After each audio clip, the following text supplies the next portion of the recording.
Prince Harry, you recognise one thing about that recent Apple TV interview. The splendid interview, of course, with His Royal Highness, the Prince of Wales, Prince William, in which he revealed all manner of things.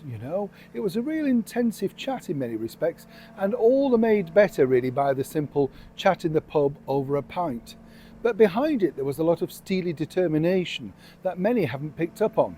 Well, unless of course you are the former royal known as the Duke of Sussex, Prince Harry, and of course the cable TV actress wife of his, Meghan Markle. As ever, let me explain. Morning chums, nice to see you here by the river once again. I hope you're keeping well, whatever you're doing. We'll have a nice wave. I know I've often said this, the life on the ocean waves, as they say, the riverboat, the narrow boat, often appeals, doesn't it? But at this time of year, it looks even more particularly cosy.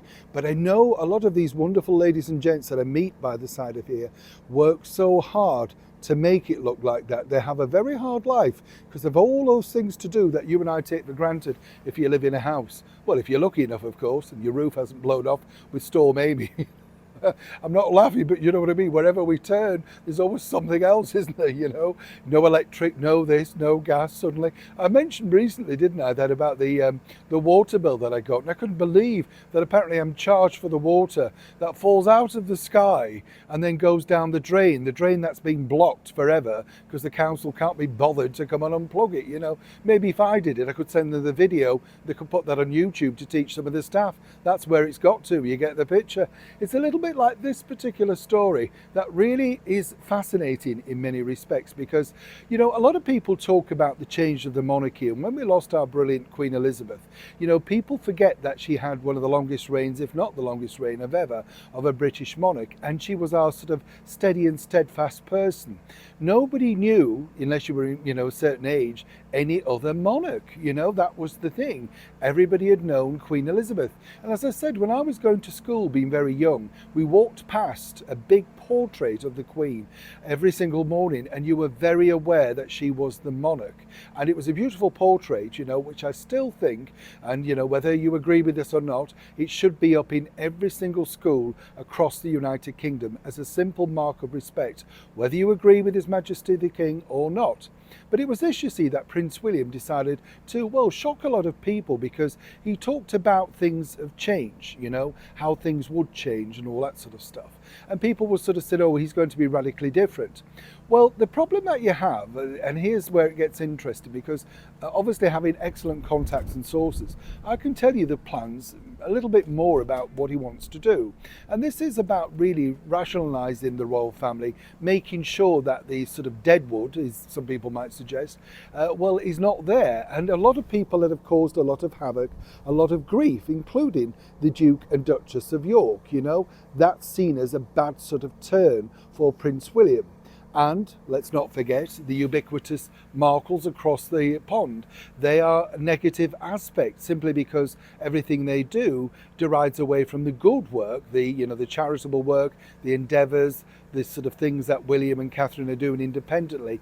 That's the focus on. Of course, how will that be easy to make that change? Well, it's not as easy as you think in many respects because, God willing, King Charles will last at least another 10 years, maybe longer. Look at the heritage of his late mother. So we're talking about a man into his 50s at this point.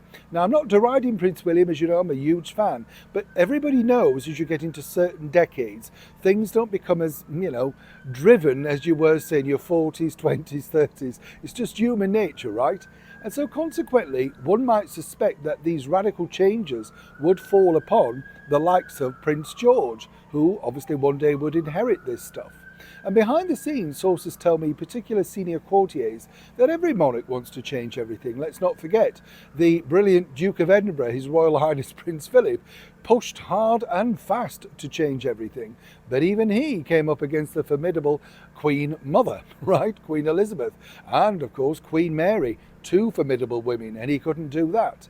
The only thing I've been told that William very much is against with regards his father is simply how can we put this nicely, the fact that the public want to see the removal off the royal website and the succession, at least, of Meghan Markle and Prince Harry alongside some kind of, repentance regarding the Duke and Duchess of York. He believes that that's what the public want, and of course William understands exactly what the public require. The bottom line is, the change that he's talking about can't come the way that he wants. He simply doesn't have the power. He's not the monarch. And this is, of course, something that Prince Harry, alongside the cable TV actress Meghan Markle, are banking on. They know, particularly King Charles, that he doesn't want to upset or destabilise his already challenging younger son. And that's truly where we're at, if you thought about the change. Neil Sean in the very heart of the United Kingdom.